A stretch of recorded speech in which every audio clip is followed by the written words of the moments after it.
Din Tai Fung style cucumbers. I'm making a double batch because I'm not doing this much work for cucumbers again. Mix salt over 10 Persian cucumbers and let it sit for 15 to 20 minutes. 6 tablespoons of rice vinegar, 4 tablespoons of mirin, 4 tablespoons of honey, 4 teaspoons of oil, I'm using peanut, 4 teaspoons of sesame oil, 1 teaspoon of chili garlic sauce, and 1 teaspoon of salt. Now rinse your crunchy water logs, pat them dry, put them in a Ziploc bag, and pour your sauce in.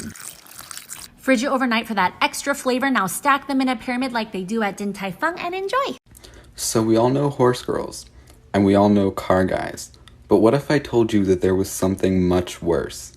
Ladies and gentlemen, I give to you Disney adults.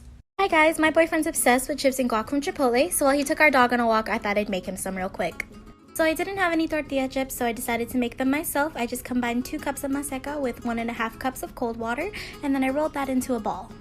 Using the tortilla press that my mother-in-law gave me, I'm going to press it into a small corn tortilla, and then I'm going to remove it very gently from the plastic so I don't rip it. I cut the dough into triangles and then fried it at 325 degrees for just 2 to 3 minutes. Next, it's time to move on to the guac. So you're going to add about a tablespoon of olive oil, 3 smashed cloves of garlic, 2 tablespoons of red onion, 1 fresh sliced jalapeno, and about 2 tablespoons of salt.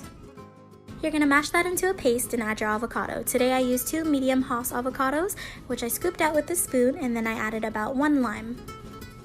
And top it off with some red onion, tomato, and cilantro, and then find out that your boyfriend went to Chipotle all by himself, and this is you with your guac and him with his guac. So Chipotle, please sponsor me. I didn't stand a chance. So today I'm making one of my favorite Spam dishes, which is easy to make and easy to take on the go. So first you're going to want to slice up some Spam, set that aside, and then crack an egg and mix it up, and then add some oil to a pan. Try to get a small circular pan, and then spread out your egg and fold in the sides so you get a square. For the Spam glaze, I added a tablespoon of soy sauce, a tablespoon of mirin or rice vinegar, 1 tablespoon of sugar. White sugar should work just fine, and then just mix that up. For the Spam, just make sure that you fry both sides first for a few minutes and then add the glaze or else it'll burn. Then get a big square of plastic wrap, add your nori sheet, add some rice and flatten it into a little square, add egg, some lettuce, your Spam, and then add some more rice to top it off. Then fold each corner of your nori sheet into the center, wrap it up, compress, slice, and enjoy your Spam onigirasu. Today we'll be making a Korean dish called dubu buchim.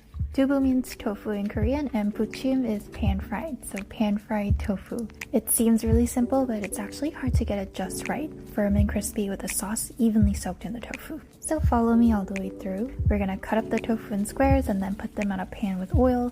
If you want to avoid the oil splattering like this, put them before the pan heats up. Don't be like me. Then on medium heat, don't touch it for 13 minutes. Here's some scallions, minced garlic, grated ginger, and onions. When 13 minutes is over, flip them all over and it should be a golden brown just like this. Now fry the other side for 5 more minutes and then dump everything on your cutting board. Then add some water. Fried tofu will absorb whatever moisture super well, so this is the right timing to let it absorb the sauce. Let it simmer for a bit, give it a good stir, and now you got it right. You got your dubu buchim Korean style. 1.5 cups of warm water, 1 tablespoon of instant or active yeast, 1/8 cup of sugar. Let this sit for 5 to 10 minutes until the yeast wakes up. Add 1/4 cup of oil, 1 egg, 1/2 tablespoon of salt, and mix. Add 3 cups of all-purpose or bread flour. Once mixed, add another 3 cups of flour. If you see your mixture is a little too dry after a few minutes, add 1/4 cup of water. After 10 minutes, this should form into a ball. Transfer this ball into a greased bowl and let it sit until it doubles, about 2 to 4 hours. Once it's ready, punch it down, roll it into a ball, cut it in half, cut it in 3, roll it in 3, and roll them out each. You can fill them up if you want at this time with chocolate, garlic, rosemary. Then you're going to braid it like you braid hair. Add this to your baking sheet and brush with egg wash. You're going to want this to sit for another hour so it doubles in size again. Into your oven, 375 for 45 minutes. Perfect every time. You know somebody's already did a video on this? We need to fix how y'all are making this. Here's your ramen of choice. Water. Bring to a simmer. Drop in your noodles. Simmer until soft. Empty flavor packet. Green onion. Sort like kern. Nori. Into strips. Leftover meat. Soft-boiled egg. A small pot with water. Bring to a boil. Drop in your eggs. 7 minutes. Let these brothers cool. Peel your eggs. Woo. Whew. Hot oil, meat, make it crispy. 1 tablespoon of mirin, 2 tablespoons of soy sauce, a splash of Shaoxing wine. Reduce and glazed.